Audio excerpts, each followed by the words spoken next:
Hi, Emily. Hi. Whoa, my voice Welcome is loud. to welcome to the Hunger Games Fireside Chat. Thanks. So basically, if you're listening, well, obviously you're listening if you can hear what I'm saying right now. At the beginning of the show, I mentioned that Emily has written the Unofficial Hunger Games Cookbook. It's being published by Adams Media, and it will be released in December 2011. Maybe Emily can give us an exact date for that in a second. But basically, this description came from Amazon.com. It's a description of the book so you know a bit what to expect. For the first time, you will be able to create delicious recipes from the humble District 12 to the extravagant capital, including French bread from the Mellark family bakery, Katniss's favorite lamb stew with dried plums, Rue's roasted parsnips, Gail's bone-pickin' big game soup, capital-grade dark chocolate cake. So all of those things sound delicious, except for the big game soup, I think. But so Emily is here with us to talk about her cookbook. Her full name is Emily Ansara Baines. Am I saying that correctly? Ansara. Ansara is Lebanese, so it can go either way. Okay, cool. So Emily, thank you so much for joining us. We have some questions. We have some questions for you. Some are from us, some were submitted by listeners. But before we get started, did anyone here just have something they'd like to ask to kick off the interview? Sure. Crickets. I have some questions, but my kids just came home, so they're like screaming all over the house. I'll like ask them after you get through the other questions. Okay. So my first question for you, Emily, and I think the answer might be no based on what I read about you online. But are you a trained chef? Is that what your sort of professional career is? No, not at all, sadly. I mean, I had a grandmother who was a really good cook and taught me a lot, and my friend Kagan taught me the most. But I learned through fire and burning a lot of things and setting off a lot of fire alarms and reading a lot on the Internet. Have you been cooking for a really long time, or is this like a recent passion that you've developed? I would say it's a recent passion. I wasn't allowed, since I kept setting things on fire, I wasn't allowed in the kitchen a lot when I was younger, and then when I got older I would do it, but then it's one of those things where you're kind of afraid of it, so you don't do it because you don't want to, make an idiot out of yourself. And then I discovered I really like baking. I'm not as great a cook, though I can cook, but I'm a better baker. And so once I got into baking and realized the stuff I was making tasted at least decent enough for people to eat it, I got my wings of confidence and started doing more cooking. Well, here is a question that we ask to basically everyone that we interview. When and how did you discover and fall in love with the Hunger Games? I would say it was definitely before the third book came out. And the second one had just come out. I'm friends with a lot of librarians because I, love libraries and books, and so they kept talking about the Hunger Games to me. And at first, it sounded too violent and scary, and not really in something I'd want to read. But then everybody was telling me that there's this character, Katniss. She's really strong. You love her, because I always complained that there's a lot of young adult fiction or fiction in general where the women are sort of meek and let things happen to them, and then, they fall in love, get married, and that's it. And so it was nice and so they were like, you'll love this. So then I read it, and I really, I was like, I was shocked and very impressed, and, kept reading them and then recommending them to others. I know, yeah. I feel like that's the pattern that everyone falls into after they read it. They instantly start telling everyone else to read it. One of our listeners, Hey6747 on Twitter, wanted us to ask you, and this is a great question, what gave you the idea to create a Hunger Games cookbook? Well, first of all, she mentioned, first the title alone, I was like, Hunger Games, there must be, food has to do something about it. And then because Suzanne Collins spent so much time describing all the dishes. It's really, there's some great descriptions. Half the time I was hungry, I'd want to make it myself, and then basically that's what happened, is she would, I just was like, I could make that. That sounds good. Or would that work? Some of the time I was like, well, is that real? And then, like Rusling, for example, doesn't really, it does not really exist. But so then really just her descriptions. It's all because of her, obviously. I mean, without Suzanne Collins, we would not be here. But, yeah. So it was really just reading her descriptions. Yeah, her descriptions are so vivid. I think that everyone who reads The Hunger Games ends up hungry. Yeah. So my next question is a two-parter. And again, these two questions are submitted by listeners. One of them is Ashley Brogan on Facebook, and then Joe Anali on Twitter also submitted a question.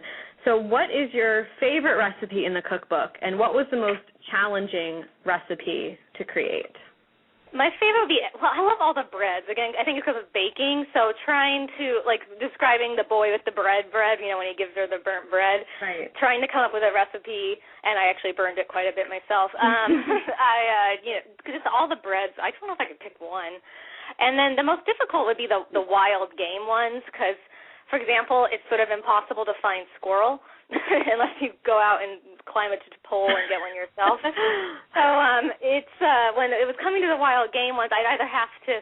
I had a lot of friends who liked to hunt, which is not something I would be any good at, and they actually loved the Hunger Games, and these were all men, and they loved it because there was a girl and she was hunting, and I thought that was cool. So I would ask them to go out, and if they, hunt and find meat or whatever, and try out my recipes when they were in the Catskills or wherever.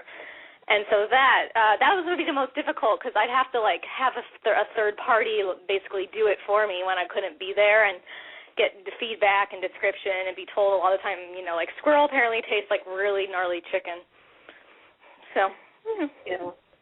So does that mean there is no squirrel recipe in the book? Oh, no, there's squirrel recipes, but I would have to have someone make it, try it, give me feedback, and then I'd have to go from there, too salty or not enough salt or, I am definitely not going to be that person. Yeah, I mean, most of the recipes are, easy, are ones we can make, but or go, to your local organic market or farmer's market and find everything. But there's some difficult ones, you can find wild boar, so I don't know. But, rats, I don't recommend eating rat. So.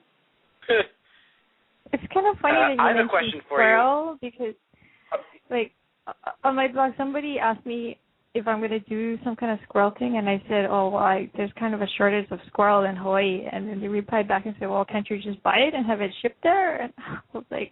apparently, I had this problem, too, and I was talking to an old professor of mine, and he was telling me in Virginia and anywhere in the Midwest, apparently you can actually buy, a lot of stuff we can't quite as easily find, at least I live in Los Angeles, and I'm sure I could find somewhere that would sell, muskrat or whatever, but he said he's tried it all in the Midwest and in Virginia, so listeners out there, I'm very jealous. It's a lot more difficult to find it out here.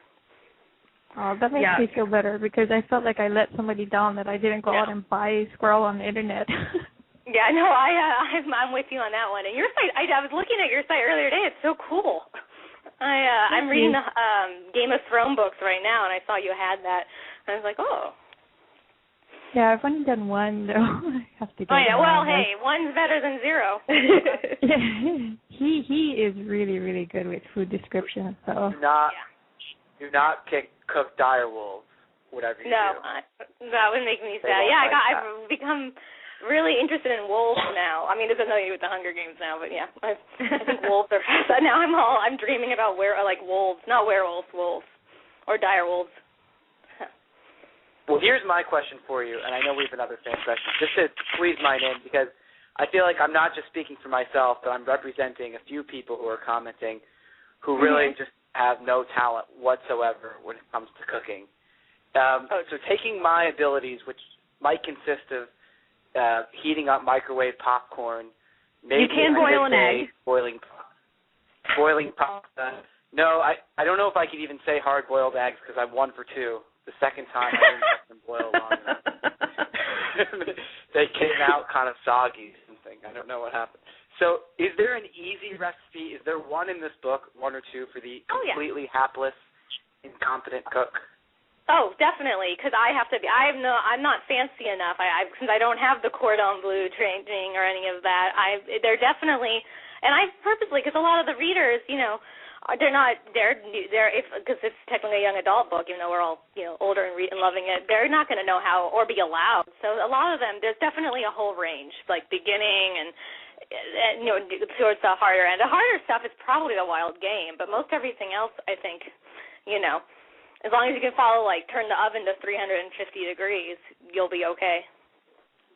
And can measure, which I mess up measurements all the time. So that don't feel, I still do it. I literally did it earlier today with baking soda. So. I think I can handle the 350-degree turn. Yeah, you'll definitely be able to do it because I am not able. I still get confused. I'll read cookbooks or go on Epicurious or something and try to use their recipes, and then I have to do all this research and feel like a total idiot.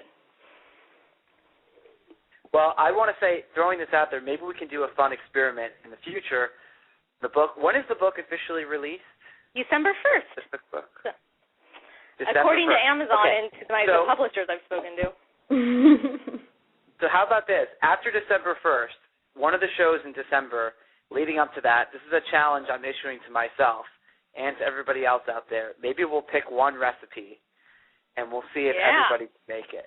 And that'll be a nice little promotion for your book. And if you'd like to come on again, you can grade episodes. Yeah, I'd love to. I'm all for it.